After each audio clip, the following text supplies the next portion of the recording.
सबसे पहले तो मैं आप सभी तमाम पत्रकार मल्टीमीडिया के लोगों को धन्यवाद देना चाहता हूं कि आज मेरा संदेश लोगों के बीच में आप लेके जाएंगे।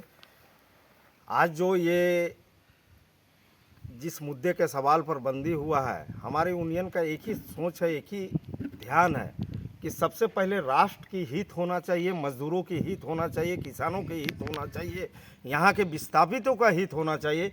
उसके तहत इस बंदी में आज हम लोग शामिल नहीं हैं, क्योंकि राष्ट्र हित का मतलब ही होता है मेरे दोस्तों कि यहाँ जब तक प्रोडक्शन नहीं होगा, उत्पादन नहीं होगी, तो उस उत्पादन के साथ पूरे देश का समस्या जुड़ा हुआ है, प्रोडक्शन जुड़ा हुआ है, उत्थान जुड़ा हुआ है। इसलिए आज हमारी यूनियन इनके साथ नहीं है। कुल कितने लोग जो है आज हाजिरी बनाए हैं और कितने वर्कर यहाँ कार्यरत हैं? बड़ी दुख के साथ कहना पड़ रहा है कि हमारे तमाम कर्मचारी, धर्मार्थ कोलियरी कर्मचारी संघ के तमाम सदस्यगण और अलग भी कर्मचारीगण लोग आए हाजिरी बनाने के लिए और अपने कार्य में जाने के लिए, लेकिन यहाँ दबंग किस्म के कुछ व्यक्तियों द्वारा उनको रोका गया। मैनेजमेंट की ओर से किसी प्रकार का कोई सिक्योरिटी वहाँ उपस्थित नहीं थी। हमने बात किया यहाँ के पीओ से, प्रोजेक्ट ऑफिसर से, वो नकारात्मक शब्द देकर और चले गए। हमने कहा कि यहाँ सीए साहब उपलब्ध होना चाहिए, वो भी उपलब्ध नहीं रहा। हमारे कर्मचारियों को डराया और धमकाया गया, लाठी डंडा से दिखाया गया, जिसके चलते आज वो अपना हाजिरी नहीं बना पाए और वो अपने कार्यस्थल में नहीं जा पाए।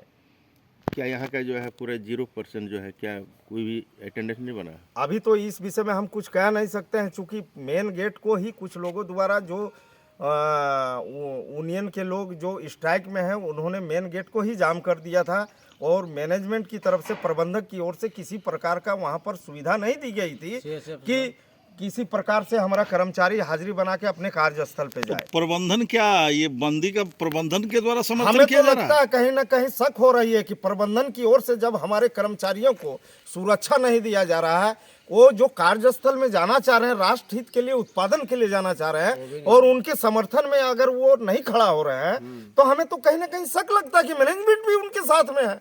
अभी हाजिरी का तरफ एक भी सीएसएफ नहीं है। और आपको मैं बताना चाहता हूं कि मैंने कहा था कल की मीटिंग में कि यहाँ गार्ड, इलेक्ट्रीशियन को आप हाजिरी बनाने दे, क्योंकि गार्ड ये एक ऐसा चीज है कि आज जो उत्पादन कोयला का हुआ है, कोयला का आप देखिएगा, आप सर्च कीजिएगा।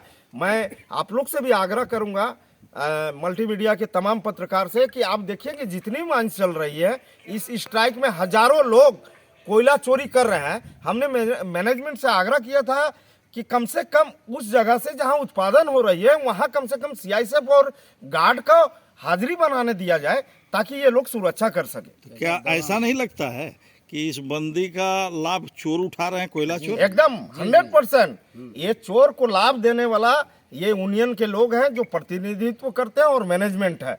चूंकि हमने कहा था कल के मीटिंग में, लोग स्वीकार भी किए थे कि प्रबंधन जो भी वार्तालाप कर रही है, उसमें कम से कम सुरक्षा के दृष्टिकोण से आज हमको लगता है कि कम से कम हजारों टन कोयला चोरी की जा रही है, और ये सारे जिम्मेवारी, जवाबदेही हमारे यूनियन के लोग जो स्ट्राइक पे हैं और मैनेजमेंट की होगी, सीआईएसएफ की होगी।